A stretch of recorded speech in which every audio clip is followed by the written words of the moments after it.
Here in the upper Midwest, we have certainly earned our stripes lately when it comes to cold, cold weather outside. That's why I like to stay where the topics are hot, including this one, friends versus customers. How is a pro shop operator to navigate between the two? We'll find out two examples coming up. Hello again, everyone. My name is Andrew Pfeffer. I am the creator, producer, and host of Bowling with the Pfeff, a channel here that you should probably check out after you're done exploring the IBPSIA page and all its content here. We've got two great guests for you today, two for the price of one. Tom Zernia, who owns Lighthouse Pro Shop and Kingpin Bowl in West Bend, Wisconsin, and Jim O'Reilly, the proprietor at Riverboat Lanes in Wabasha, Minnesota. Guys, thank you so much for being here on Hot Topics. We've got a few topics to go through today, and I want to start with one that is interesting to me, friends versus customers. We all know that running a pro shop, you forge different types of relationships with bowlers. Some you get to know better than others, but there's the big potential for creating long-lasting friendships among your client base. Tell us about that dynamic. Where's the threshold there between friends and customers, and how should pro shop operators navigate this, Tom? I kind of work with a friends and family type thing. If I'm going to give somebody a discount, that's how I'll refer to them. And, the price is, we all know in the pro shop business that the retail prices of $260, $270 are kind of hard to get in your shop. But I'm probably, I think the most expensive ball I got in my shop is probably $245. And then you start adding on there, switch grips or ITs and stuff like that you can add to it. But I'll only give maybe $10, $15 off on a ball, a high-end ball.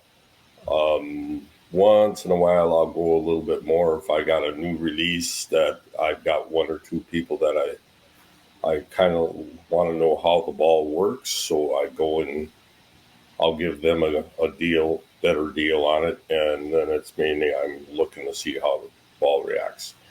Most of the time, I have a guy that helps me in the shop, Keith Anderson, and he ends up drilling everything. In fact, I just had him drill a Global Subline. And that ball, I wanted to know what it did. It's got a little different weight block in it and stuff like that. So that's what that's kind of how I handle it. Sure. Jim, how about you?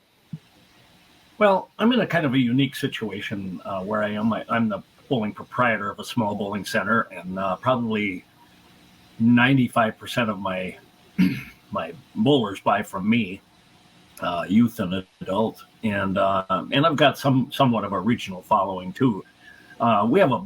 We actually created. My daughter actually created this for us, a bowler bill of rights, and one of those is that it includes a 10% discount in the pro shop, and a discount on their practice bowling too, to encourage league members. So, I know everybody that bowls in my bowling center, and I've been there for 20 years. I consider them all my friends. So it's like Tom, I rarely get full retail on anything, but with the league bowlers getting 10%, I try to get as close to retail with the out-of-towners as I can. But like I said, most of these people are all good friends, and then a lot of them are youth bowlers. I've got a big clientele of youth bowlers from around the area, and I kind of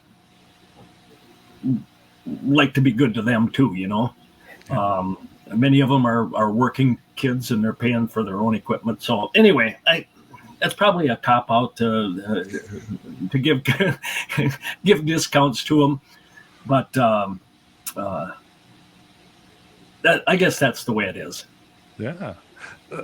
Jim, I'm going to start with you on this one. Both of you, you and Tom, have history in coaching high school programs. And here in Wisconsin, we're kind of in the thick of it. I know the district around here is several matches in. Many other teams across the country might be in the thick of their season. Jim, what does it take to build a winning high school program? Well, number one, recruit, recruit, recruit. I am constantly on the lookout. We hired a new employee, and she came in to practice bowl because our employees bowl for free. And she brought her daughter in, a sophomore girl. We're in the midst of our girls' season in Minnesota. Mm-hmm. And I watched this young lady throw the ball pretty darn good. And I went over and started talking to her, and I found out that she was a softball pitcher and very athletic. And I said, boy, you seem like you're enjoying the bowling. How would you like to join our team? Are you out for any winter sport in high school? She said, no. And yeah, I might consider that. Next thing you know, we've got her on the team. Her first week of competition, she had 8 out of 10 strikes in the first match. So basically what I'm saying is recruit, recruit, recruit. I'm constantly working with my younger players in my junior leagues, telling them, when you're in 7th grade in Minnesota, you can join high school bowling. So recruit is first. Train. We do drills. We do a spare shooting system. We do knowledge sessions where I take them out on the lanes and show them how the oil is applied, and many other. I've got training devices that I've bought from Kegel. So recruiting and training, and then lastly, you got to have patience, man. I mean, these kids, you can't get hard on them, because I don't know what it is about high school bowling, but it seems like it's a lot easier to pass up on it. If you're out for a high school basketball or football or something like that, it seems like you can be a little harder on them. And they don't quit. The parents maybe don't let them quit. In bowling, it seems like it's easier if you get a little hard, they walk away. And so they call me Easy Jim, because I treat my kids really good. But patience is important. Yeah. Tom, how about in your experience? What does it take? What do you think it takes to build a winner? Pretty much everything Jim covered. You gotta have patience with them. You kind of sort the kids out very quickly, which ones are coachable and which ones aren't. Mm-hmm. And back to kind of like the biggest problem I have is the parents coaching from the background, not understanding that we're trying to break a lane down and they're telling their kid where to play, and they got him completely in a place where he shouldn't be. Yeah. The other main thing is in Wisconsin, we've got a very strong middle school program coming, and that's where we go and start really doing what Jim's doing, the recruiting, because we got 6th, 7th, and 8th graders. So we start working with them, and that's your feeder program. Any program that's successful has to have a feeder program, and in Wisconsin, middle school bowling is the feeder program. And I've been involved in high school bowling for probably 25 plus years, when it was strictly by centers and not through the school system. And at that point, it eventually BCAW started the high school program, and from there we got into the schools a little better, and that's kind of how we feed the program and how we keep it going. The biggest thing is if the kids are willing to listen, and if you can keep the parents out of it.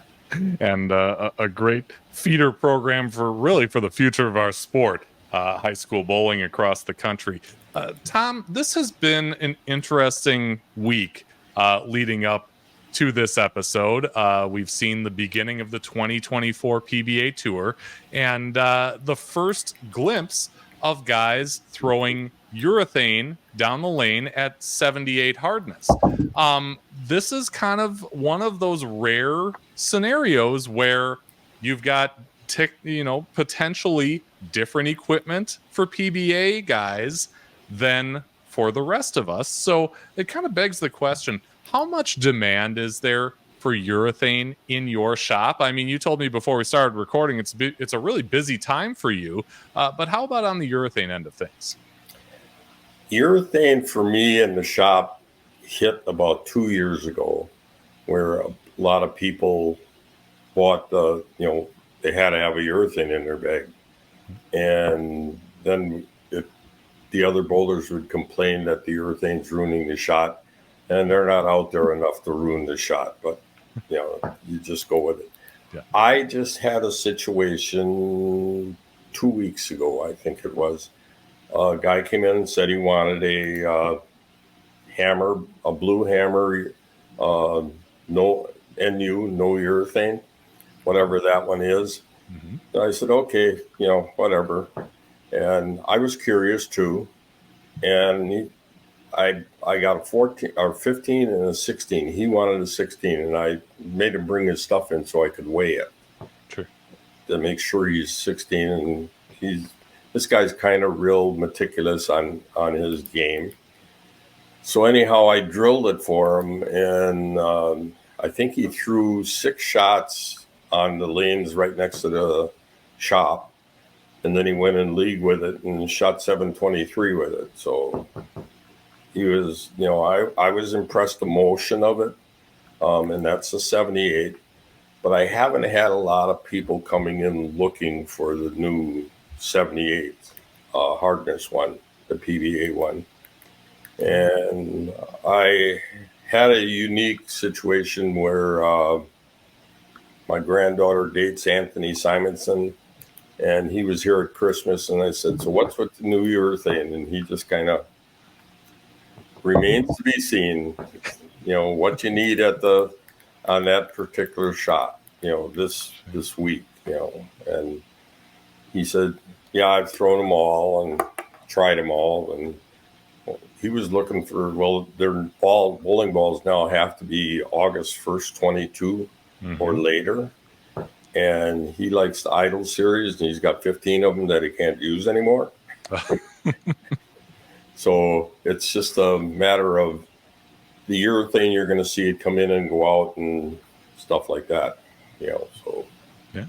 Who knows where it's going. Right. Jim, how about in your shop? Well, first and foremost, I warn anybody coming in looking for a urethane ball that you better be prepared to put up with some static from your fellow bowlers, because good or bad, the general public believes that they're going to ruin the shot for them, I sell very few urethanes to my league bowlers, okay? And being in a small town, small market, we don't have a lot of people that are going to nationals or anything like that. We do have a few teams. But anyway, so most of my urethane sales, quite frankly, go to my high school bowlers. And like I said, I have a pretty good following of high school players from around the area. And they bowl a lot of tournaments. They don't use them very much in high school competition, but they'll use them bowling the USBA Flight Series or Minnesota Junior Bowlers Tour or various tournaments like that. So I would say less than 10%, probably 5% of my sales are urethane. I do sell urethane as spare balls, the 3-piece polished, because they got to have a little bit more durability. So I guess if you included them, it would be a little bit higher percentage. But as far as performance balls, urethane is a pretty small market for me. Great. Well, like Tom said, it certainly does remain to be seen, and we'll be following along to see how it goes on the PBA tour and otherwise as far as competitive bowlers using urethane equipment. Guys, thank you so much for being here on Hot Topics. Certainly appreciate it. If those of you watching are looking for more information about IBPSIA, there's the place, IBPSIA.com. You can find out about how to be a member and the history of our organization. Lots of great resources there, along with past episodes of Hot Topics. And if you like what you saw today, be sure and like this video and subscribe to the channel. We'll help you be the first to know. If you hit that notification bell, you'll be the first to know when we put out new content. And of course, subscribing to the channel always helps us in our efforts to make new videos.